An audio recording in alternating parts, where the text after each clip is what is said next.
میرے بیٹا کیسے ہو جائے گا؟ مجھ کو تو کسی انسان نے چھوا تک نہیں. میں بدکار عورت بھی نہیں ہوں. اے مریم، یہ تو نے کیا کر ڈالا؟ یہ بچہ کہاں سے آ گیا؟ کیا تو نے اپنے خاندان کی عزت مٹی میں ملا دی؟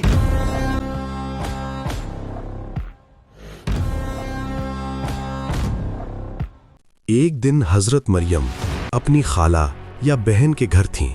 وہ حیض کا غسل کرنے لگیں. غسل کے لیے جب انہوں نے پردہ لٹکانا چاہا، اچانک حضرت جبریل علیہ السلام ایک بے حد خوبصورت نوجوان کی شکل میں ظاہر ہوئے. حضرت مریم نے جب ایک نامحرم شخص کو اپنی طرف دیکھتے ہوئے پایا تو گھبرا کر فرمایا، میں تجھ سے اللہ کی پناہ مانگتی ہوں. حضرت جبریل علیہ السلام نے فرمایا، ڈرو مت، میں کوئی عام آدمی نہیں ہوں، میں اللہ کا بھیجا ہوا ہوں.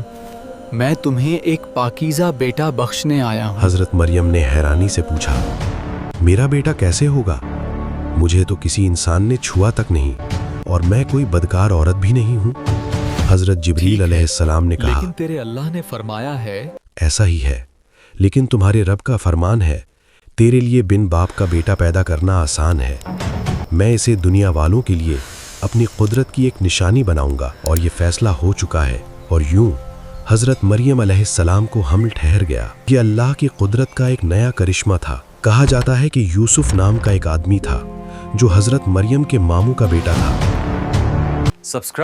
وہ بیت المقدس میں عبادت کیا کرتا تھا اور کبھی کبھی حضرت مریم کو ان کی خالہ کے گھر چھوڑنے جاتا تھا. جب اسے حضرت مریم کے حمل کی خبر ملی تو بے حد دکھ کے ساتھ بولا، مریم، میں پریشان ہوں اور سمجھ نہیں پا رہا. اگر اجازت ہو تو کیا میں آپ سے کچھ پوچھ سکتا ہوں؟ حضرت مریم نے اجازت دے دی. اس نے پوچھا، کیا کوئی پیڑ بغیر بیج کے بھی پیدا ہو سکتا ہے؟ حضرت مریم نے جواب دیا، اللہ نے پہلا پیڑ کس بیج سے پیدا کیا اور پہلا بیج کس پیڑ سے نکلا؟ پھر اس نے صاف صاف پوچھا، کیا کوئی بیٹا بنا باپ کے پیدا ہو سکتا ہے؟ حضرت مریم نے فرمایا، اور بنا ماں کے بھی پیدا ہو سکتا ہے. آدم اور حوا کس ماں باپ سے پیدا ہوئے تھے؟ یوسف کا دل کھل گیا. اس نے کہا، میں نے غلطی کی، معافی چاہتا ہوں. جب حضرت عیسیٰ علیہ السلام کی پیدائش قریب آئی تو حضرت مریم کو آواز آئی کہ اس شہر سے باہر چلی جاؤ. اگر قوم نے تمہیں اس حال میں دیکھ لیا تو تمہیں اور تمہارے بیٹے کو قتل کر ڈالے گی. حضرت مریم بھائی یوسف کو ساتھ لے کر بیت المقدس کی طرف روانہ ہوئی. حضرت جبریل راستہ دکھاتے رہے. 2 فرلانگ کا سفر طے کر کے وہ ایک گاؤں پہنچی جسے بیت لحم کہا جاتا ہے. درد کی وجہ سے وہ سواری سے اتر پڑی. ایک سوکھے کھجور کے پیڑ سے پیٹ ٹیک کر بیٹھ گئیں اور وہیں حضرت عیسیٰ علیہ السلام پیدا ہوئے. اس لمحے حضرت مریم کی زبان سے نکلا، کاش میں اس سے پہلے ہی مر گئی ہوتی اور لوگ مجھے بھول چکے ہوتے. اللہ تعالیٰ نے فرشتوں کو بھیجا. وہیں زمین سے ایک پانی کا چشمہ جاری کر دیا. فرشتوں نے حضرت عیسیٰ کو غسل دیا اور حضرت جبریل نے آواز دی، اے مریم غم نہ کرو، اللہ نے تمہارے لیے یہاں ایک نہر جاری کر دی ہے اور اس سوکھے کھجور کے پیڑ کو ہرا بھرا کر دیا ہے. اسے ہلاؤ، تم پر تازی کھجوریں گریں گی. کھاؤ، پانی پیو اور اپنے بیٹے کو دیکھ کر اپنی آنکھیں ٹھنڈی کرو. حضرت مریم نے پوچھا، جب لوگ مجھ سے پوچھیں گے یہ بچہ کہاں سے آیا، تمہیں کیا جواب دوں؟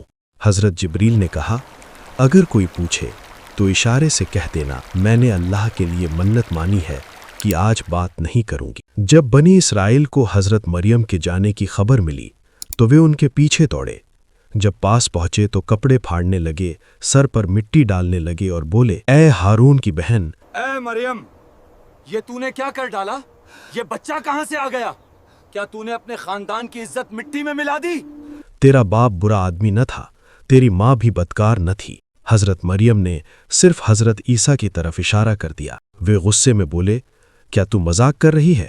ہم گود کے بچے سے کیسے بات کریں؟ تبھی اللہ کی قدرت حضرت عیسیٰ علیہ السلام بول پڑے، میں اللہ کا بندہ ہوں، اسی نے مجھے کتاب دی ہے اور مجھے نبی بنایا ہے. یہی تھا حضرت عیسیٰ علیہ السلام کا پہلا معجزہ. یہودیوں کی زبانیں گونگی ہو گئیں. وہ سمجھ گئے یہ اللہ کے پیغمبر ہیں اور انہیں احساس ہو گیا کہ حضرت مریم پر لگایا گیا الزام صرف جھوٹ تھا. ان کا درجہ ان کے دلوں میں اور بڑھ گیا. وہ انہیں پورے سمان کے ساتھ واپس لے کر آئیں.